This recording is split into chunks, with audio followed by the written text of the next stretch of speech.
started, and please introduce yourself. Let's do it. Hi, everyone. My name is Nicholas Franco, and I am a research coordinator at the University of Washington, and with Dr. Chopra, serve as the coordinator of this group. And really excited today to have Dr. Bonilla joining us to talk about chronic fatigue, and I'll let Dr. Chopra give a formal introduction. Thank you, Nick. And I will also have Meher introduce herself to us. And Meher is an intern with the Long COVID Clinic. Meher, please go ahead and introduce. Yeah, like Dr. Chopra said, hi everyone, I'm Meher, and I am currently a research assistant at the UW Post-COVID Clinic. So I'm really interested in this and really excited to hear from Dr. Bonilla today. Thank you. I'm Anita Chopra. I am a lead physician at the University of Washington Long COVID Clinic and co-I on the AHRQ Long COVID grant for the University of Washington. I am also chair for the ACP Primary Care Council, and also I chair the ACP Long COVID Interest Group. I'm so happy to be here with Nick coordinating the group and Meher interning with us. And I am so honored to welcome Dr. Hector Bonilla. Dr. Bonilla is a Clinical Associate Professor of Medicine and Infectious Disease at Stanford. He is the director for the MECFS, which is the Chronic Fatigue Syndrome Clinic at Stanford, and co-director for the Stanford Post-COVID COVID-19 Clinic, the Long COVID Clinic.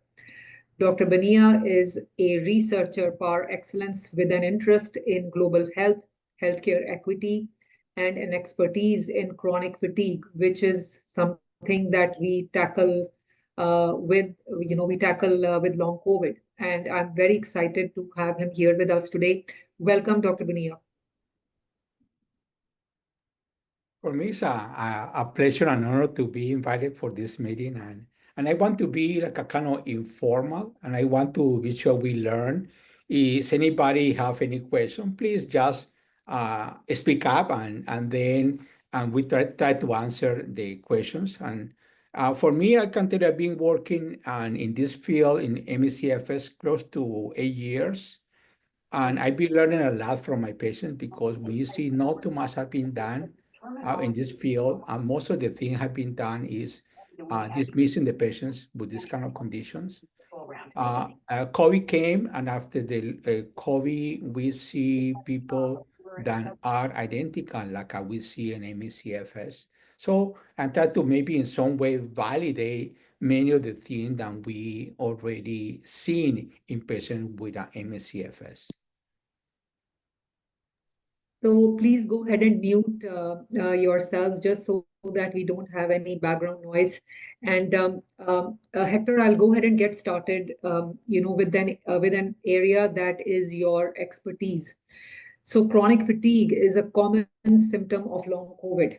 How is it similar to or different from other conditions, like myalgic encephalitis or the typical chronic fatigue syndrome?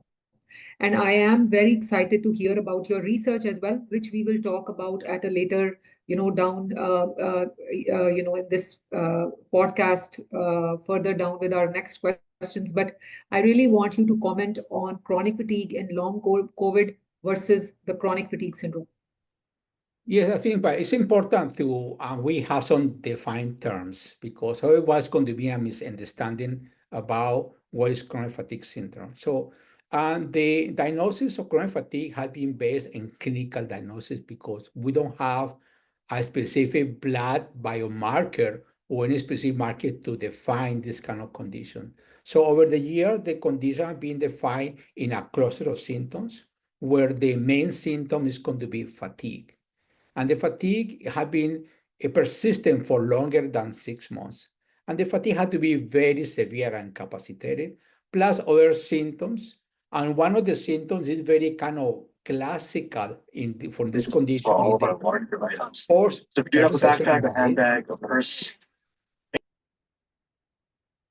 Is the post-exertional malaise is the cardinal symptoms of this kind of condition. It's a symptom like the people experience exacerbation of the symptoms after doing physical activity, stress, or overstimulation. Sometimes infection process can lead into make the symptoms worse.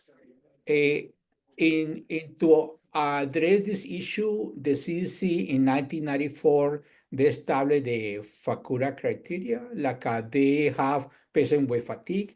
After very extensive workup, try to rule out other conditions, and they are negative, they call CFS. In 2010, the Canadian consensus criteria that have the same criteria as a FACURA, but they outline the importance of having the post-exertional malaise and the pain in this kind of condition.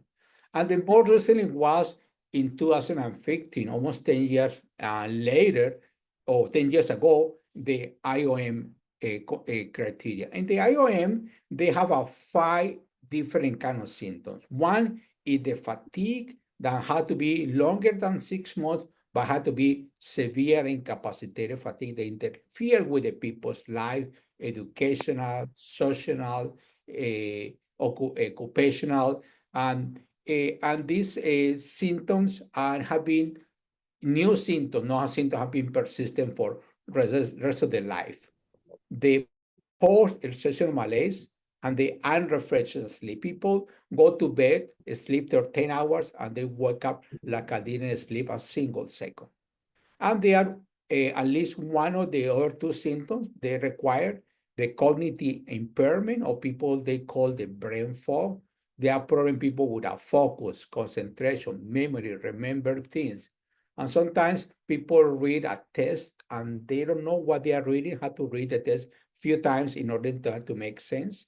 And the other thing, the orthostatic intolerance, like as indication of possible dysautonomia as a part of this kind of syndrome. So we decided to see what happened in our long COVID population. In our clinic, we decided to identify 29 symptoms according to the most frequent symptoms described for different kind of papers. And we have a questionnaire. And every symptoms have been classified in severity in a scale 1 to 5, when 1 is going to be very mild symptoms and 5 is very incapacitated symptoms. And we have in this study from 134 patients, who majority of them were females, white populations in our clinic, with a median time of long COVID symptoms of 9.5 months. The majority of the people, 87%, never been in the hospital. They have a mild symptoms. And 54% people have no pre-existing condition. Very healthy population, majority of the people. One of the major risk factors that we find in this population was obesity, described like a BMI greater than 30 as the most common symptoms or comorbidity associated with this kind of condition. And we plot the frequency in the symptoms in those patients after having more than 6 months with symptoms. And we see here the different symptoms, and you see the more frequently, we see the fatigue, the post-exertional malaise, the brain fog, the unrefreshed sleep, lethargy, insomnia, headaches, anxiety, depression, lightheadedness, and other symptoms. And we see here in different kind of color from light gray to black, the severity of the symptoms, with 1 is mild and 5 very severe. And we see the frequency and the severity go hand to hand. So those people come to the clinic, they have a more fatigue and more post-exertional malaise and more severe in this kind of population. So we try to analyze the symptom distribution. There's one way to analyze this kind of things called the PCA, or principal components, or cluster analysis. So in this kind of cluster analysis, we looking for the symptoms and severity. And we able to identify this kind of figure. Here we have a circle, and we have different kind of vectors. The closer the vector to the circle means the symptoms are more frequently. And when they are together, we call a different kind of clusters.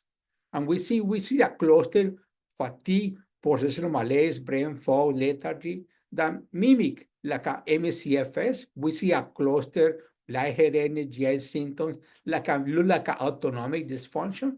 And we have another cluster like as anosmia, nose congestion, as an independent cluster of those kind of populations.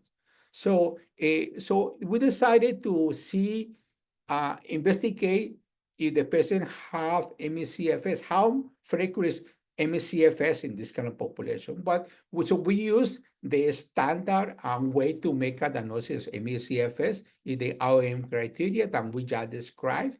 So we applied those criteria in our population, and we found out 43% of our patients fit into this criteria of ME/CFS. So it's kind of high. Pardon? Sorry, go ahead. It was somebody was not muted. That's all. Okay, so I have a question here. So we found out like almost half of the patients that we see in our clinic have this kind of problems, and it was more frequent in the females, and obesity was the major risk factor in this kind of population. So this is like a analysis for a clinic in Stanford to see people in the clinic. They are more referral patients to the clinic. So it's a very specific population, and maybe this prevalence is too high, but it's because of the population that we see in our clinic. We are part of the Recovery is initiative for the federal government and try to study the long COVID patients. And in the study, we try to see what are the prevalence of long COVID or ME/CFS in this kind of population. In this kind of cohort of patients, they have 4,000 patients who have acute infection with symptoms with infection less than a month. And we have another population of 7,000 patients who have infected more than 30 days after the infection. And we have 1,500 people who were not infected. And they apply in those patients the IOM criteria. So they follow up all the time, and they try to figure out the prevalence of long ME/CFS in these populations. And they found out in the population they get infected and follow over the time to complete the 6 months of follow-up, they found 2.66 per 100 years of ME/CFS versus in people that are uninfected that found 0.93 with a hazard ratio of 4.3. So 5 times more frequently ME/CFS in the population who had COVID. Like I indicate, COVID or SARS-CoV-2 is another virus that can trigger this problem.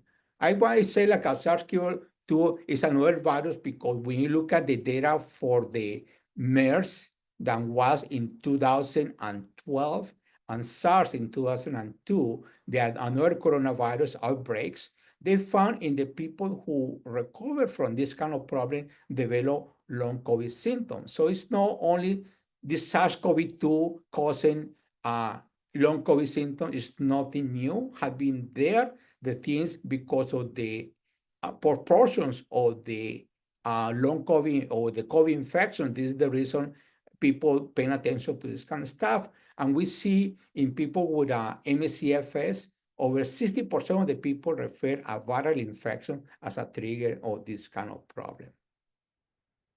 So, and I wonder if you have anybody have any questions, or I try to clarify the things have been discussed so far.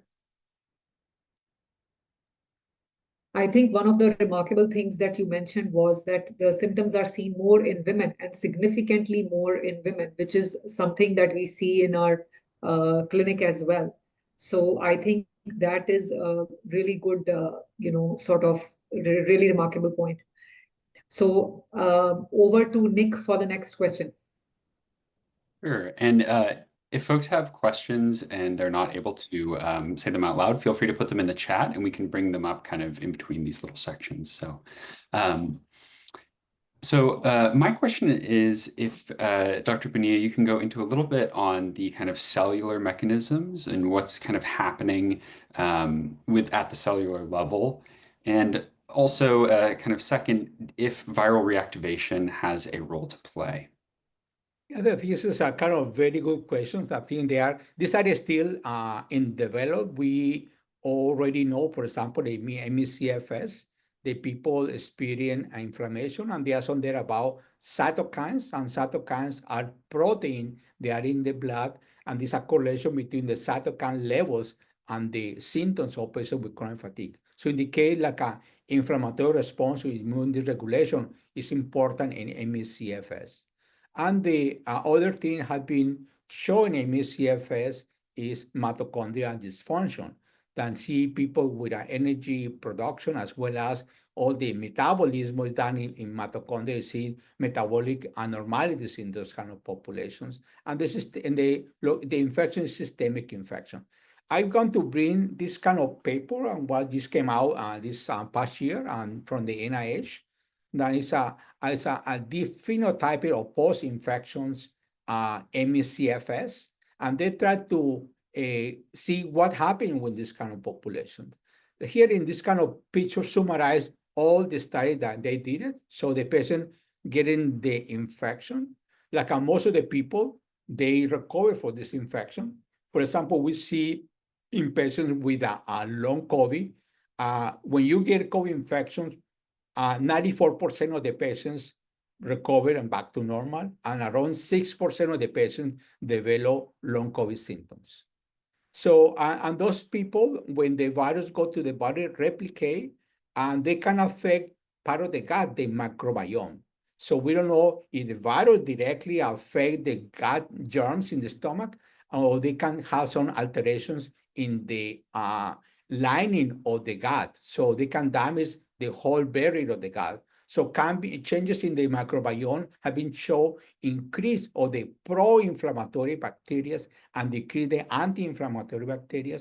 And there's some evidence of gut integrity damage. Like there's one a protein they use called butyric acid have been shown important in maintaining the integrity of this kind of gut mucosa, and the bacteria to make butyric acid have been shown decline in patients with ME/CFS as well as have been shown in patients with a long COVID.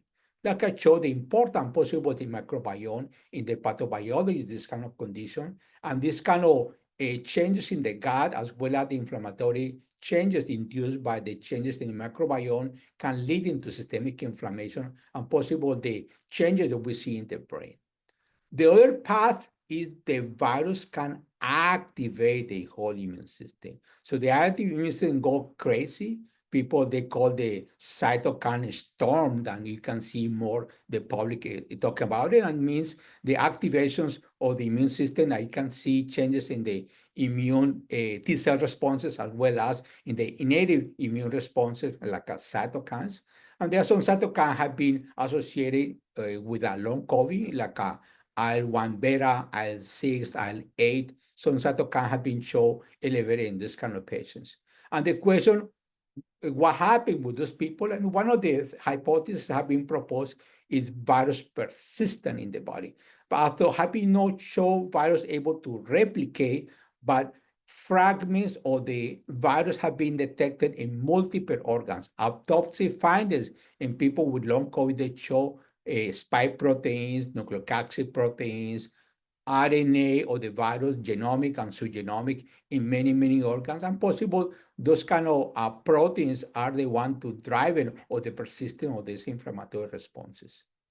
And the a possible reservoir have been considered is not clear, but the gut has been shown or postulated as a potential reservoir. Virus have been shown in the mucosa or the colon of patients with a long COVID that imply possible this kind of pieces of the virus could be the one to activate. As you know, the gut is one of the most important organs in the immune system. And HIV, one of the problems happens because the virus early in the disease destroy the payer patches. And because those patches are the one to establish the whole appropriate immune responses. So it's very, very important the gut possible in this kind of condition. And one, this kind of inflammatory is systemic inflammation. It's not only one organ. Multiple organs have been affected. So we see people present with the symptoms like organs that include the brain, sometimes the cardiac, the GI tract, causing symptoms in those kind of patients. And they are it produce maybe some proteins have been shown even through activations of the gut or through the inflammatory responses. And those proteins maybe go into the central nervous system in areas of the brain that control autonomy, to control hormones like cortisol or catecholamines. So the patient is going to present with a many neurological problems like autonomic dysfunction, like we see people with tachycardia, orthostatic intolerance that we see in this kind of population, the PAT syndrome. Other people present with the neurological problems, could be the sleep disorders, and we see in those patients sometimes moving disorders, and this can affect the most interaction between nerve fibers and the muscles. And the muscles have been shown evidence of muscle fiber have been changed. They are different in the muscle fibers in patients with long COVID compared with normal population. When they are predominant of fiber, they are very inefficient fibers that depends more of the anaerobic metabolism versus fibers to depend aerobic. They are more efficient. So have been shown predominant those fibers in those kind of patients. And this can explain the possible, the muscle fatigue, the reduced activity. In the lungs, they have some evidence of a decrease of VO2 in those patients, and leading to more anaerobic pathways. And there are some changes in the metabolism. So this kind of, from the infection, they can lead to the patient with ME/CFS. All those events persist in this kind of populations. So the questions about biomarkers, still in people start looking biomarkers, but we know these biopsies have been shown in those patients with, like as I mentioned before, they are lacking of diversity of microbiome. Remember, microbiome is part of our normal flora. It's like having in the environment, you have more animals, more plants, more diversity means a healthy microbiome. In people with a long COVID and people with chronic fatigue have been shown lacking of diversity, and the flora to proliferate the R flora to lead to more inflammatory responses.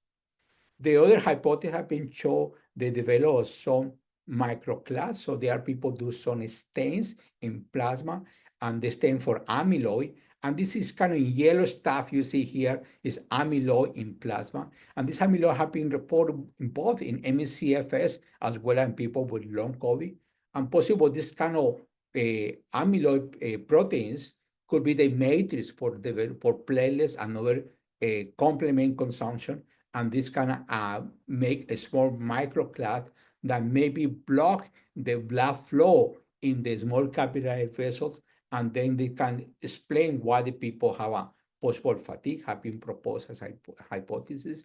But one of the hypotheses have been proposed more is the activations of the immune system. The whole immune system go a high wire. So, and this can activate the innate immune cells, T cells, B cells, the production of cytokines, the interferons, as well as interleukins 1, 6, 8, TGF-beta in those kind of patients. And this kind of inflammation persists even months after the people have some infections.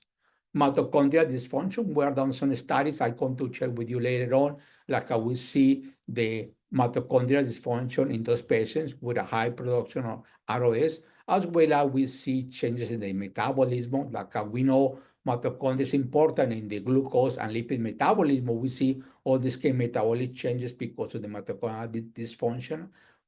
Why or how this happens is because mitochondria is very important to control infections. A specific receptor in mitochondria for virus is one protein in the outer membrane called MAVS, and this protein is able to recognize sequences of the virus, and the recognition of the sequences leading to mitochondria to activate the whole immune system and energy consumption.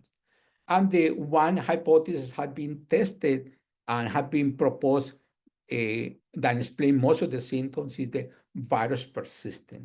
And like I mentioned to you, the persistence of the virus or the COVID virus is not the virus able to replicate. They see pieces of the virus, but they have been shown like a possible reactivation of other virus like EBV and HSV6 have been possible, could be the driver of this kind of condition, but it's still a lot of issues that are controversial because EBV reactivation happen all the time and depends of how sick we are. There are some studies working in people to go to ICU for infection processes, appendicitis, peritonitis, and pneumonias, and they get the blood and looking for PCR for herpes virus, and they found around 60% of those people, they have a herpes virus PCR positive. And they said they have been looking in people with COVID, they have acute COVID in ICU, and they're looking for herpes virus, and they found the herpes virus PCR, EBV PCR, between 80 to 95% of the patients, quite prevalent. So this area still need to clarify possible virus in different cells, because most of the virus, the EBV virus we see in the CD8 cells, in the B cells, but can infect other cells. Maybe when they infect the other cells, the virus have or the whole immune system have different kind of course, and they can develop a problem, like we see, for example, in people with renal transplant. They can develop PTLD, and they can develop possible related because the virus infect other cells important in the immune system. So in conclusion, we don't have a biomarker. They are indicators of cytokines. We have virus persistent, people that are able to measure some spike proteins in plasma of patients, the macroclad and the dysbiosis, and evidence of mitochondrial dysfunction. So I think it's really, yeah, sorry, go ahead. No, I wonder if anybody have any comments or any questions about it. Yeah, what I was going to say is that, it was really interesting what you said about viral reactivation, because there are so many patients who come to us talking about EBV virus reactivation, how they had EBV or they had Lyme's disease a long time ago, and this exactly feels like reactivation of their illness at that time. That is one really remarkable thing that people point out to us in clinic. And the second one that I found is really interesting and has a lot of bearing on the treatment, especially when our integrative medicine peers, they see our patients, is the dysbiosis and the role of microbiome dysbiosis in impacting long COVID, the symptoms, especially the gut-brain axis and the neurological symptoms of long COVID and brain fog. So I think this is, something that is really, really impactful and has an impact on management. So again, folks, if you have any questions, please feel free to put them in the chat. And over to Meher for the next question. Yeah, thanks, Dr. Bonilla. This is really interesting. Can I make a comment? Sorry, I want the EBV because it's something like I see a lot of providers ordering the EBV antibodies. And the people can say, my titers are high, I have an EBV reactivation. Those antibodies, they don't tell us anything about EBV reactivations. And if you look at EBV reactivation, we look for the PCR, and to consider significant, have to be high viral load for EBV. There are some patients talking about possible 2 antibodies as indicators of EBV reactivation, the EBV VCA IgM and the EBV early antigen D. And this had been, I think, in recovery, they did an evaluation about those antibodies and sees any difference between people uninfected and the people with a long COVID, and they found there's no difference. So those antibodies, they don't tell us no too much about it, and the providers, they keep on ordering those antibodies, and the people go and they say, oh, my titers are very high, I have my EBV reactivation, and have been not shown no significance to ordering those kind of titers. So in conclusion, we don't have a good biomarker to consider EBV reactivation and measure titers and all these kind of antibodies.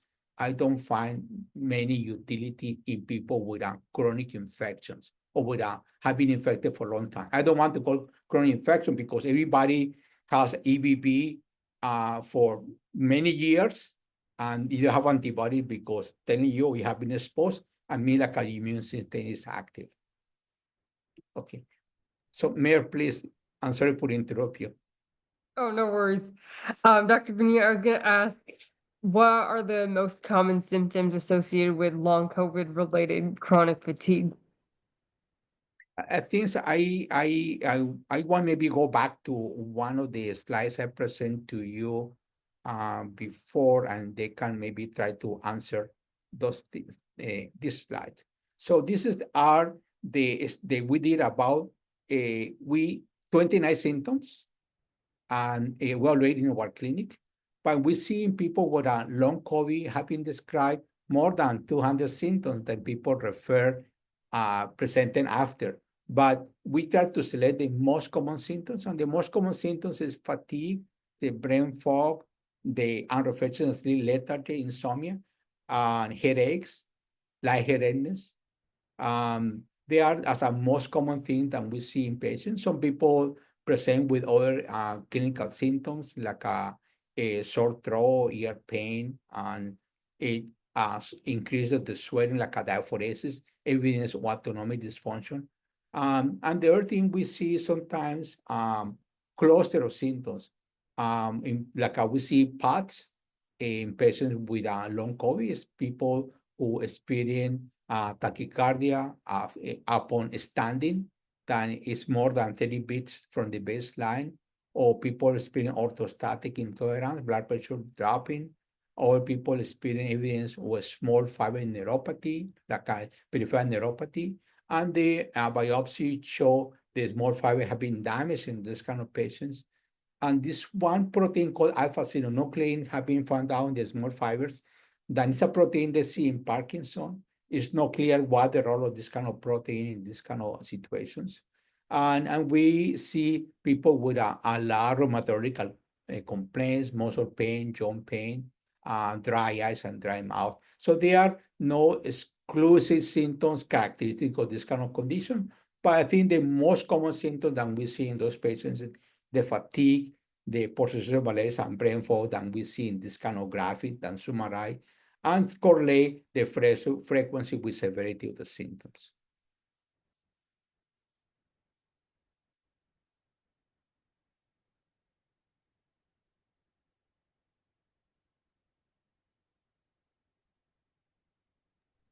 All right, so thank you for that, Hector. And are there any specific, I know you talked about there not being any specific biomarkers, but are there any specific diagnostic tests that you use to identify long COVID, or when patients come to you, they have probably had some workup done with their primary care physicians? Are there any specific tests that you order? I think there's no specific test for this kind of condition. So we have no biomarker of these kind of conditions. So, and we use some regular routine labs, try to maybe to exclude what the other condition that can explain the symptoms in those patients and try to correct the problem. But there's no marker. So nothing in the lab to tell me, yes, you have this marker and it's going to be this kind of condition. But so yes, this is one area I have been interested in, try to identify a biomarker. One of the things I'm interested in is something they call like EVs, extracellular vesicles. So every cell in the body, they can eliminate like little vesicles, and this kind of vesicle carry the membrane of the cell of origin. That in the past people thought like they are like a waste things from the cells. And later on, they found out those vesicles are very important in communication between different kind of cells, as well as able to try to provide some nutrients and sometimes even organelles like a mitochondria to their cells. And sometimes one way to heal the organs try to those kind of vesicles. So I kind of interesting to see what happened in those vesicles in people with long COVID, and every cells eliminate these different kind of vesicles. the T cells, vesicle, the platelets, the neutrophil, the lymphocytes. So we're able, and they have the same membrane from the cell of origin. So we're able to identify which is the origin based on looking for surface markers. So we're able to identify T cells, NK cells. So it's an area has been like a kind of interesting, a potential marker of these kind of conditions. So we did a study looking for those kind of vesicles in people who have COVID and recovered completely. So part of the study that we did at Lambda, and we followed people for 10 months, and 10 months, people have back to normal. And we have 25 patients from that kind of cohort. And we compare for people who, from Stanford, the long COVID clinic, then we have people who have ME/CFS before they got COVID, so many years, and people to develop ME/CFS after COVID. And we try to compare the three populations and looking for the origins of those vesicles, looking for the different kind of populations. And like we know, the immune cells have been activated, so we try to looking for cells in the immune system. We can for the CD40 as a marker for T cell and B cells. CD20 is a marker for B cells. CD3 is a marker for CD8 and CD4 activated. CD14 for monocytes. CD16 for NK cells. 144 is for endothelial cells, and CD41 is a platelets. Try to test the different kind of hypotheses and see if there's any difference. And the other thing we're looking for mitochondria. And this one way try to do is they call mitotracker red. This indicator of a stable membrane potential, so indicate like how much mitochondria the patients had. So we got this kind of samples and we tried to test in those patients and see we're able to have a potential biomarker. And we found out in those patients that the B cells, the monocytes, the platelets, and the neural cells having higher amount of those vesicles are different compared with the people who recover. So the difference was statistically significant in those kind of cell population. This is a potential marker of this kind of condition. The other thing we're looking for mitochondria function, and we see the B cell, the monocyte, the NK cells, mitochondria function is different compared with the people who recovered. So indicate like yes, mitochondria have been compromised. The other marker that we are looking is the mitochondria function. They're looking for the ROS. ROS one way how to see how much like inflammation the mitochondria make. And they're not able to decrease the ROS, and they are so the mitochondria dysfunction, and they found out compare the three populations. We use a specific cell population, B cells, CD4 and CD8, and we're looking for in people healthy controls, people with ME/CFS and long COVID, and we see ME/CFS and long COVID had more ROS compared with the healthy controls. So it's something like yes, they have evidence of mitochondrial dysfunction. Maybe this could be a biomarker of this kind of condition. So, and the other thing we try to see is any difference in sex. We have here the same population, B cells, CD4, CD8, females in the top, males in the lower, and we see the females had a more ROS than the males compared with the control. So the females, there's a difference in this kind of markers according to the sex, as well as the glutathione reduced form that is higher, means there's a function, or is a marker for mitochondrial function.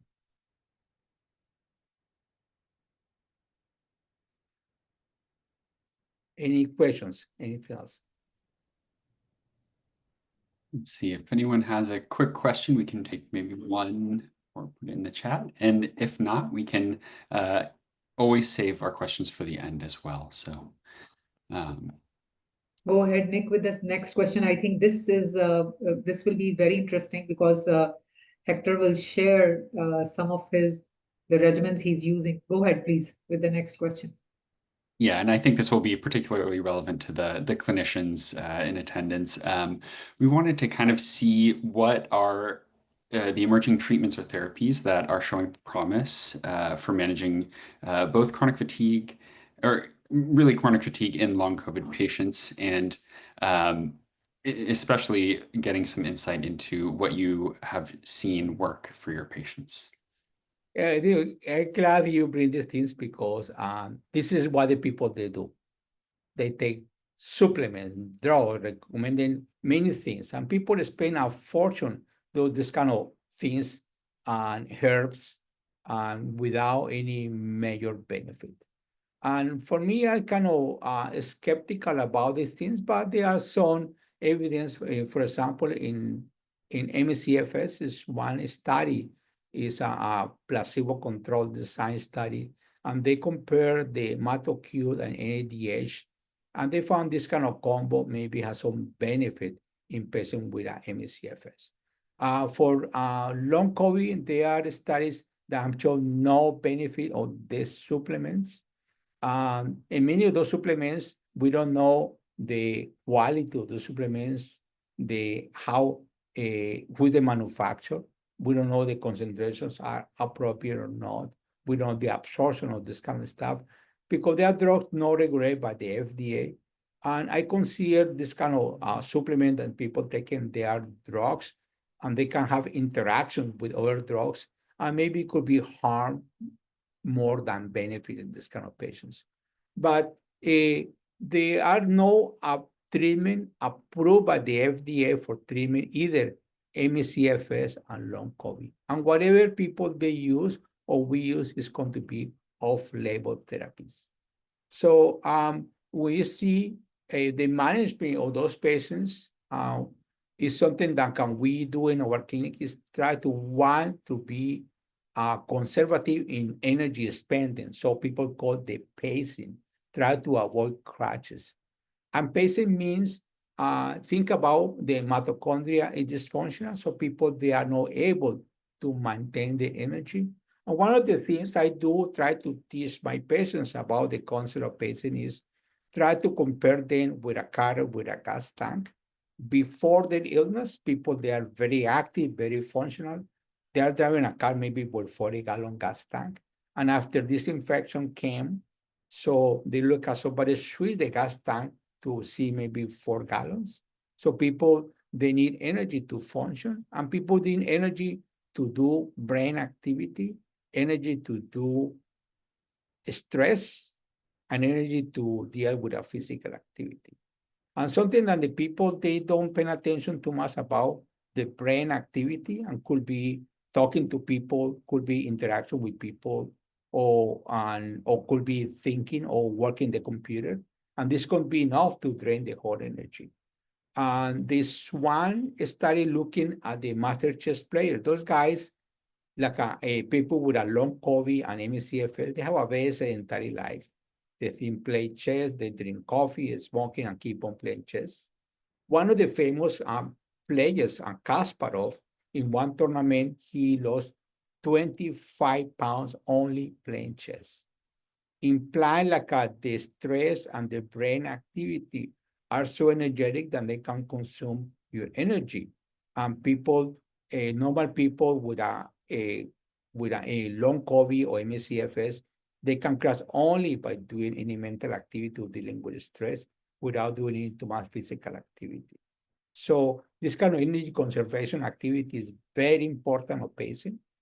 The second thing is diet. There's no data about diet, but there's a data about diet, Mediterranean diet in inflammation and CRP, and they show this kind of diet have been a decreased inflammation, and possible mechanism is through methylation of the histones. Like this methylation block the gene expression to cause inflammatory genes. So maybe the reason the Mediterranean diet able to control inflammation. And there are some studies done here in Stanford looking at fermented diet, like a kombucha, kimchi, sauerkraut, all the pickles. Those kind of diet have been shown, one, increase the diversity of the microbiome, and two, have been, sorry, to decrease inflammatory cytokines. And the other thing, they are drugs that, in theory, able to modulate or regulate the immune system. And we use off-label some drugs according to the patient's experience and experiencing some benefit that maybe fit into the potential pathobiology. But it's very, very important. Don't forget, the most important thing is to prevent long COVID in patients, is try to correct the risk factors, possible weight loss is very important, control the diabetes or immunosuppression. The early use of antiviral, there's some there about the use of Paxlovid as well, molnupiravir, decrease the development of long COVID. Vaccination have been shown to decrease long COVID, and possible immunomodulator drugs, they can contribute to this kind of problem. But there's multiple studies now. This is one of the long lists, and this is what came from the Lancet and this past summer, that try to summarize the different kind of trials are already published. Well, no, policy in process. They use the antihistaminics, the anticoagulants, antivirals, anti-inflammatory drugs, cardiac agents, respiratory agents, neuropsychiatric agents, maybe supplements, and possible intervention, maybe the fecal transplant as a possible therapeutic agent. So there's nothing in conclusion, but I think in our clinic, the thing we are doing is try to use drugs that are able to have some potential benefit. As we know, the NIH have no guideline for treatment of long COVID. These are something very established for acute COVID, what we should do. They depends on the oxygening, the antivirals, the dexamethasone use, anti-inflammatory drugs, plasma, but there's nothing for long COVID. And so we are using, based on one of the major hypotheses is the immune dysregulation and inflammatory response increase in people with long COVID. We're using naltrexone. It's an opioid receptor blocker that have a property to antagonize the immunomodulatory properties. And he have been shown one of the mechanisms of the action is try to decrease inflammation through a blockage of the receptor called TLR4. And this kind of interesting receptor, because a receptor for spike protein and the activation of the receptor leading to more inflammation. Naltrexone block this kind of receptor and have been shown to increase the NK cell functions in these patients. So we're using naltrexone in our clinic, and as well as we using a low dose aripiprazole. This antipsychotic drug that has some anti-inflammatory properties and immunomodulator. So naltrexone is approved in 1984 for alcohol dependency, but enhanced the morphine-induced analgesia, like upregulate the receptors and the opioid able to act better on the cells, have been shown to decrease inflammation by decreased cytokines such as IL-1, IL-6, TNF-alpha, interferon beta, reduce nitric oxide. They suppress the effect of microglia cell activation that have been shown activated in the brain of patients with the MCFS as well as long COVID. Like I said, antagonize total receptor 4, regulatory of the NK cells, and low doses have been used as an off-label for MS, for Crohn's, fibromyalgia, MCFS, and other conditions. So we decided to use this kind of medications in our population. And this kind of summarize of what happened. We look at the 7 more common symptoms. We did a scoring severity of the symptoms. Before naltrexone, we add the whole symptoms and we have a score. And then we did in people who took naltrexone in the last office visit, we did the same score and we see 12% of people, the score didn't change. 29% of people, the symptoms got worse. and 59% of the people improve. And when we look at population to have a improvement for more 4-point difference, we found out 40% reductions in the symptoms of those patients. And we see in this kind of population, the number of symptoms were less, the functional status improved in those patients, the fatigue, the post-exercise malaise, the unrefreshing sleep, and the normal sleep pattern was better in people on naltrexone compared with the control. But remember, this study is the experience in the clinic. It's not a clinical trial. It's only a clinical observational trial. So this kind of findings suggest like we need to do studies and testing this kind of drug in appropriate case-controlled clinical trial. The other thing, like we're working something like a data I put last night, tried to share with you. We're using aripiprazole in our clinic. And most of those patients with aripiprazole are people have been on naltrexone, even didn't response, have marginal response. And then we add the aripiprazole. And we found out because it's antipsychotic, the people are very reluctant to take this medication. We prescribe it, but the people, they don't take it and they're afraid to take it because the stigma of the antipsychotics in this kind of problem. So, and this study, we have 50 patients who were treated with low doses of aripiprazole, and the doses go from 0.1 to 2 milligrams. The regular doses is between 10 to 30 milligrams, so it's a low doses. And we did the same kind of analysis. We look at the 7 symptoms, we give the score at the baseline, and then after being on aripiprazole, and we found out worse in 44% of the patients, no changes in 2% in one patient, and better in 27, so 54%. And we're looking for a score more than 4 points improvement, we found around 40%.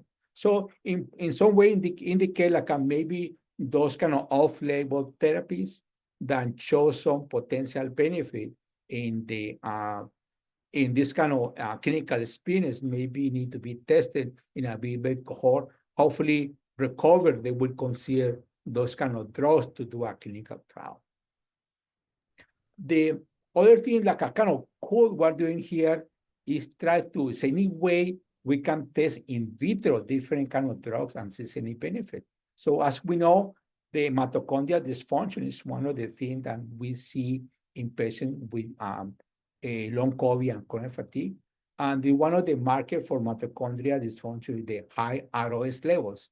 So we see the impact of drugs in decreased ROS levels, and we see drugs like naltrexone, colchicine, aripiprazole, mitocure, oxalate, metformin, NHC. Those kind of drugs decrease the ROS, so it maybe improve mitochondrial function, and possible they have a potential role or to be studied in different clinical trials. And maybe other drugs, other anti-inflammatories can be tested in vitro, and maybe we can say, oh, this is a potential drug we can test it for in a clinical trial. Great, thank you so much. I think this was very, very interesting. The combination of low dose Abilify and the low dose naltrexone. I think for all of us physicians or providers here, this is something that I have been fascinated by. Ever since Hector shared this with me, he has been trying the low dose combination, which has proven beneficial in people. And as we saw in those pie charts, there has been improvement in symptoms. So that is something that we would look at with interest. So Hector, can you talk a little bit about the trials that you are currently involved with, or that you are excited about, any research that you are excited about, including the Abilify trial? I think we're in the process try to maybe put a protocol and get some maybe funding to do the Abilify trial in CFS. And where to do it in person with long COVID too. This another drug that has improvement in mitochondrial function and show in patients with acute COVID potential benefit. and we are working the protocol, try to do the trial. It's sponsored by a industry, so there are more chances to get some funding to do the trial. And there are some things kind of very interesting is to consider the a fecal transplant as a dysbiosis, and there are some preliminary data that show it's one small study looking at people who had sleep disorders in patients with a long COVID, and they have dysbiosis, and they did a fecal transplant, and they found a significant improvement in the symptoms of the patients, and the microbiome was established to the same microbiome of the donor. So it's something like it's interesting to do this kind of a hypothesis to be tested. So for me, it's kind of fascinating, this kind of things. The other thing is kind of important is try to listen to the patients, because the Abilify is kind of interesting, just came out because my patients, they're telling me what is working or what is working. People are desperate, and they experiment doing many things, those patients. And sometimes they do things that could be dangerous. And I kind of very concerned about those patients, but always when they come to the clinic, I ask them what is working and what is not working for them. And the reason I find out about this kind of Abilify, antipsychotic drug, is how come out with Abilify? A patient came to me and asked me to prescribe for her Abilify. And she told me the only medication changed her symptoms is Abilify. He said, I'm not depressed, I'm not crazy, I'm not schizophrenia, bipolar disorder, but the only medication improved my symptoms. I've been run out twice. I want to stop and I'm feeling worse, and start taking, I'm feeling better. And I was kind of skeptical, and I called her 3 months later, and she told me doing better because she restarted the Abilify that I did not prescribe for her. So this kind of listen to the patients, it made me to read more about this drug. And I found this drug has an anti-inflammatory effect, but decrease cytokines, decrease microglia cell activation, decrease brain inflammation, and there's some they are able to regulate immune system. Different genes on the immune system have been able regulated by the Abilify. So these kind of antipsychotic drugs have other benefits besides treatment of the schizophrenia or bipolar disorder. And maybe the mechanism, as you know, in many conditions like a depression, inflammation is a factor. Maybe by modifying inflammation, the people start getting better. So they are something like a listen the people experience plus doing like a basic research is one way we're going to find a potential therapeutic for patients with this kind of condition. Because, from the clinical trial to have the drug already in the market takes years, sometimes decades. So we need to just keep on focusing in patients, listen what is working, and try to test different kind of hypotheses and theories. Nobody is right, nobody is wrong now. So we need to work together and see how we can find solution for these patients' problems. Great. I think that's a great message to end on. And I think now we're going to take questions for a minute or two, hopefully. And there is one question in the chat of what kind of dietary recommendations are you giving to replenish the gut microbiome? I think there's the only study I see about diet to improve microbiome is the diet from Stanford looking at fermented diet. And so there is no specific diet that show people talking about the antihistaminic diet, the anti-inflammatory diet, the ketogenic diet, the carnivore diet, but nobody tested those diets and see what the impact in the immune system or in those populations. So there's no specific recommendation, but what I do in my patients, there are two things. I tell them there's a data about Mediterranean diet and inflammation. I suggest maybe consider Mediterranean diet. And two, there are some data from a group from South Carolina. They using a called dietary inflammatory index. And this kind of diet, they look at different kind of nutrients and inflammation based on cytokines. And they found that sugars and carbs have been linked with a more inflammatory responses. So I tell the patients that avoid sugars and carbs and follow a Mediterranean diet. Great, thank you. I think we have one last question here that we'll end on, and that is, are there any recommendations for dosing for naltrexone and Abilify to start out with? Yes, I kind of interested. I think let's start with naltrexone because I be learning more about naltrexone. First, I found out the low dose naltrexone is a very arbitrary number. This 4.5, there's no basis to say well 4.5 or 6 milligrams. So the things I do is start with a lower doses because some people have some experience on side effects. Some population not able to tolerate naltrexone at all. So the way I do is start with 0.5 and the highest I use 6 milligrams. However, patients that are telling me, Dr. Bonilla, when increase from 5 to 6, I feel even better. And they try by their own, double the doses, and they feel even better with higher doses. So it's something maybe the low dose naltrexone, the 4.5 or 6 milligrams, maybe is not correct. I think it depends on the patients. In this way, in some patients, I've been go higher, and I have a couple of them. They have the best response is 20 milligrams. So there's no like a kind of the seal to tell this is the right doses of naltrexone.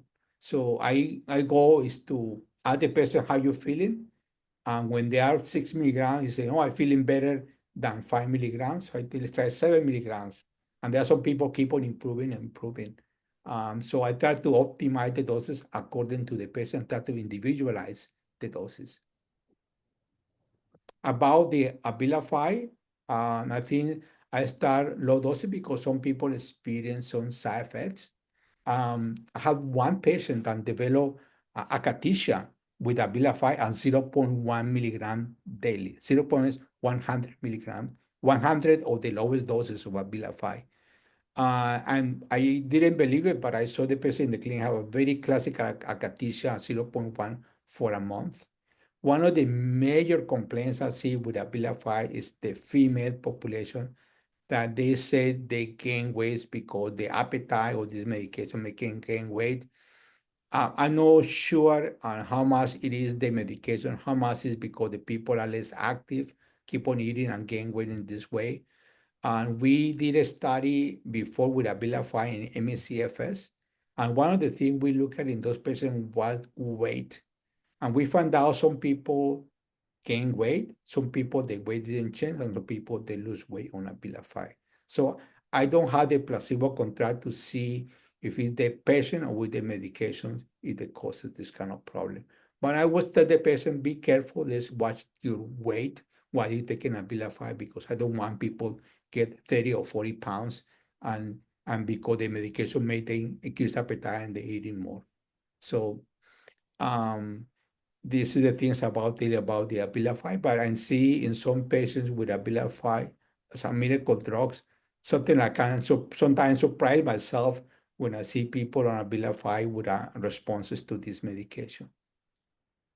The other consideration would also be if it's a lady and she wants to get pregnant, that would be the other consideration of what to do then and how to taper it off. So I think that's a discussion that you want to make with the patient and have a collaborative decision.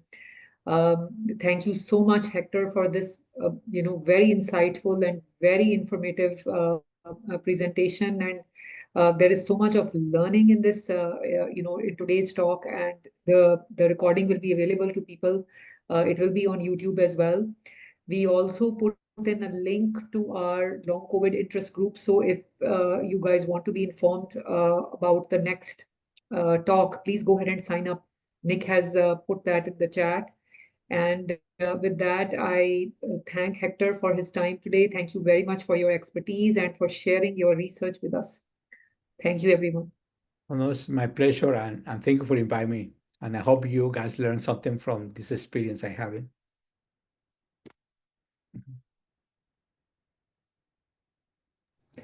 And I just want to let people know that our next interest group meeting will be on February 19th. We will be highlighting the hematological effects of long COVID. So we hope to see you then.